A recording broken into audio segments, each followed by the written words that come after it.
We're looking into a community concern that we've been getting reports about since the year 2012. Parents claim that problems of bullying at Lafayette Sunnyside Intermediate School are out of hand.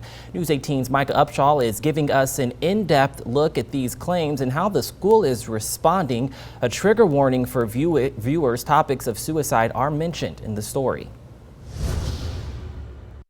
My child has experienced bullying at Sunnyside. And my child has been bullied at Sunnyside. My oldest daughter experienced bullying. My child has been protecting kids from being bullied. My children have experienced bullying at Sunnyside. There's a problem, and I think that the consistent piece of this problem is Sunnyside. Parents are turning to protesting in hopes of bringing change. They all share this same story of their child being bullied, talking to administrators about these issues, administrators telling them it's handled, and then the bullying continuing. But it's important we first look at what the school defines as bullying. According to the Indiana School Safety Code, bullying is defined as overt, repeated acts or gestures.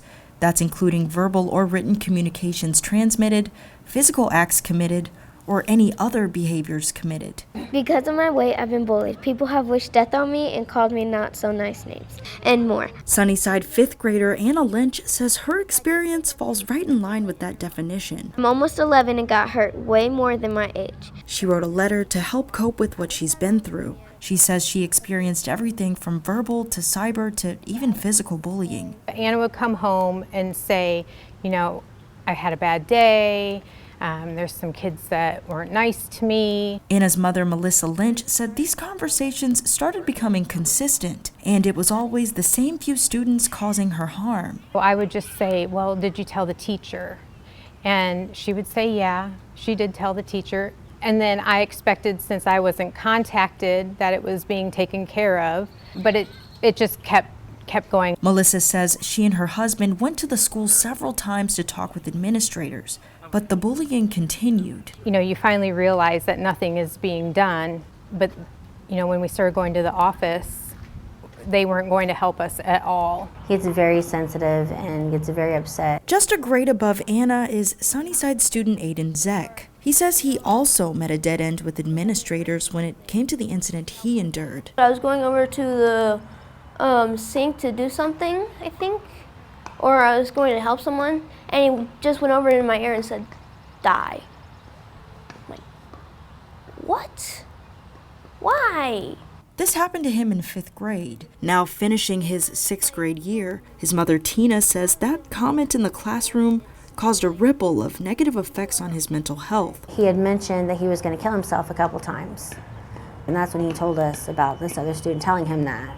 It broke my heart because, you never want to hear that from your child. Tina Zeck says after informing the teachers, they did work to separate Aiden and the other student. But she says no further act of bullying prevention was put in place. And seeing that this is how it's ended for several students who have reported being bullied, she's trying to figure out what it is about Sunnyside that cases of bullying seem so prevalent. Sunnyside, they threw all the elementary schools into one building. So that, I think, could have been an issue. I guess just kind of throwing everybody in there, you don't really know what to expect.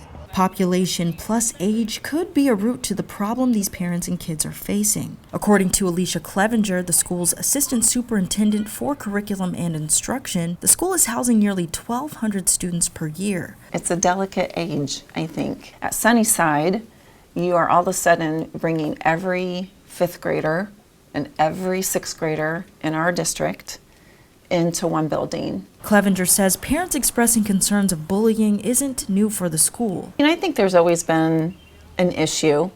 I think it's more maybe come to light in the last few years or last couple of years with the increased use of social media. While she acknowledges that bullying can happen, she says there could be some misunderstanding with the child being bullied versus two children having a conflict. I can't say that bullying is prevalent. There are misbehaviors that are prevalent. It's about a leverage of power, and it's not when it's an equal participation, like a fight where they're both throwing punches or both name calling.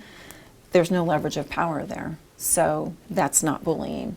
But for the cases that are indeed bullying, she says the school follows state protocol. It's taken very seriously, and so We have an anti-bullying plan that the district follows, and a lot of times it's consequences, but it also has to be in conjunction with education and counseling services and things of that nature. Clevenger believes these parents are frustrated for not being informed on how the school is handling the bully.